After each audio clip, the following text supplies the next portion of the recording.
Hey guys, how are you? Hope you're all doing very well. This afternoon I'm going to be doing a review of a very black comedy from Denmark, Danish language English subs, released in the year 2008, directed by Henrik Ruben Gens, and this movie is called Terribly Happy. So Terribly Happy starts off with this cop. He has been punished in the city of Copenhagen. There is something that has gone on that has forced the police force to take action, and so he has been banished to a very remote community in the countryside. So he gets to this small town, he realises that things are very boring here, and he hopes that he can serve his time out very quickly and he can get back to his daughter who lives in Copenhagen along with his ex-wife. So he keeps on trying to contact his daughter, but the ex-wife doesn't want anything to do with it. So there's something there that concerns the family that I'm not going to go into, but it's really tearing him apart. So then all of a sudden he realises that in this town it is ruled by fear. Now the law in this town is non-existent, and pretty much everybody is in grave fear of the local bully.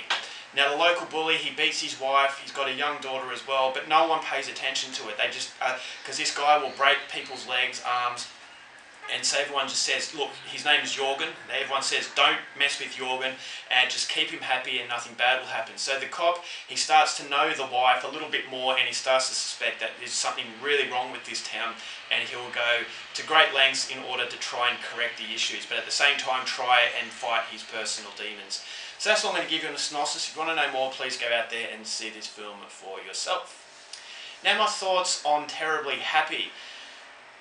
This is a really, really good film, but I went into it with the wrong expectation. I was expecting something of a typical comedy, but this movie is not going to strike you with a lot of humour. I didn't really find much to laugh about at all. It was actually a really dark tale about society themes, as in domestic violence especially, and that's not a topic to really laugh at. And I like the fact that Henrik Ruben Gens, he didn't laugh at the topic of domestic violence. He wasn't making light of it. He actually made a really, really thought-provoking film in this movie, and I think to label this as a dark comedy is a little bit misleading. I actually think it's more of a drama slash mystery, and it's a very atmospheric mystery. It almost feels like it's a horror film because of how tense the atmosphere is. I thought it was absolutely fantastic, the way that this movie felt.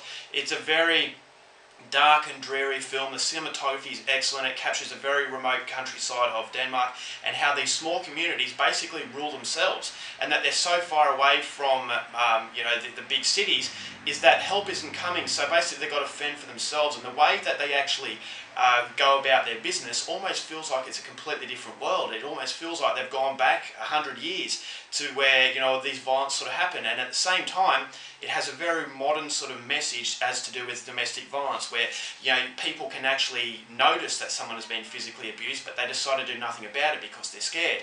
So the whole thought of domestic violence and how people can contribute to domestic violence without even throwing a punch. If you know about it but you're not doing anything about it, you're allowing this to happen, you're just as bad, and that's basically what the film is doing. And it did it in a very, very good way, because this is a very entertaining film. It's a very odd film. It just feels everything in the atmosphere, as it's very, very suspenseful. You don't know what exactly is going to happen, and then there are a lot of twists and turns, and the plot thickens, and when the plot thickens it just makes you want to keep going and going. By the end of the film you're a little bit disappointed that it's finished. So Henrik Ruben Gens has created another very good Scandinavian film. As I said, it's very difficult to put this into a particular genre because there is the suspense of Alfred Hitchcock, there is the very thought-provoking messages of directors like Gaspar Noé, but as I said, that dark comedy aspect of it, there were one or two moments that made me smile, but it's not really a film that is going to be a black comedy because you're not really laughing at the themes that this movie is depicting. And as I said, that's very good from the director, because I don't think that domestic violence is really a subject you should be laughing at. And so I think he touched on the subject very well. He made the funny parts, he was laughing at parts that you can laugh about, but then on the other side you've got a really deep film about the way, the mechanics of the law sort of structure of a very remote town, and how these domestic violence cases can just go unnoticed. I thought the acting was brilliant. The guy who played the main character, I can't recall his name right now. It's the first time I've actually seen him in the movie, or at least in a starring role. And then you've got Kim Bodnia, who plays the very aggressive bully. I thought he was phenomenal in this movie. He was a very sympathetic guy. He's pathetic, pathetic, sympathetic. He beats his wife, so you absolutely hate him, but then you got the sense that he actually cares for his daughter.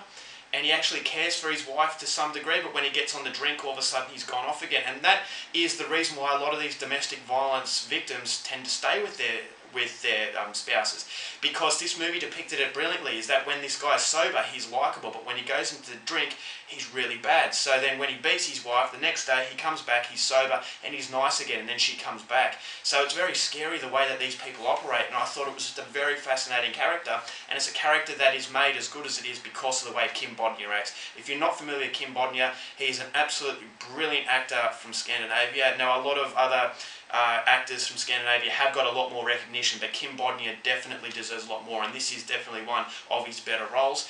I just thought the way it just progressed from just being a standard sort of film, very much the same as Hot Fuzz, where he gets into a town, he notices something's very off, and then it just goes down a really, really dark road. And I thought the main character, who's supposedly the good guy, he has a little bit of a twists and turns throughout the film, and then you start to think that, yeah, this guy is really friendly to start with, but on the other side, you start to notice that maybe he's not as friendly as you first thought. So it gives you the impression that you're not supposed to judge any of these characters on first impressions. Is that, yeah, just because he's a cop, it doesn't necessarily mean he's going to be a complete angel. And I love that aspect of it, is that you get a very uneasy feeling about all these characters in the movie, and you think to yourself, well, I can see a nice aspect of this guy, but there's something not quite right here. And that's the way of the whole film. All the characters, very strange sort of way that these townsfolk look upon this newcomer. It feels like they've been living this way for so long, which is also contributes to the scare factor. And I just thought it was absolutely fantastic. The way that this movie was shot was very, very good. The ending was actually quite scary. I'm not going to give anything away, but the way it finished was very subtle, and I actually thought it was very black, as in it's a depressing kind of feeling that the whole film has, and it doesn't really make you feel good. So it's another very, very impressive Scandinavian movie. It's a very limited soundtrack, which is what I liked. It had a very haunting score, and yeah, it's just a very claustrophobic feeling that the film has, and it's very, very tense. Without really doing any action or doing anything particularly scary, just the way that the movie creeps up on you, and it really creates a very tense sort of experience. And at the end of it, you think to yourself, well, that movie came across as subtle, but once again, just like the characters, you don't judge the film on first impressions, because slowly it will unravel and it'll become a different film than what you first thought. So I think this is a very important film, based on the fact that it does touch on very real themes, but at the same time you can be entertained by the movie, but it doesn't take itself to the point where it's making fun of things that are very relevant to today's society, and it's something that really needs to stop. So this is a movie with a lot of dimensions and a lot of layers to it, and I was really impressed with it. So overall, for Terribly Happy, I'm going to give it 4 stars. Go out there and see it. Alright guys, that's my review. Hope you enjoyed it. Till next time, keep watching movies, and I'll see you later.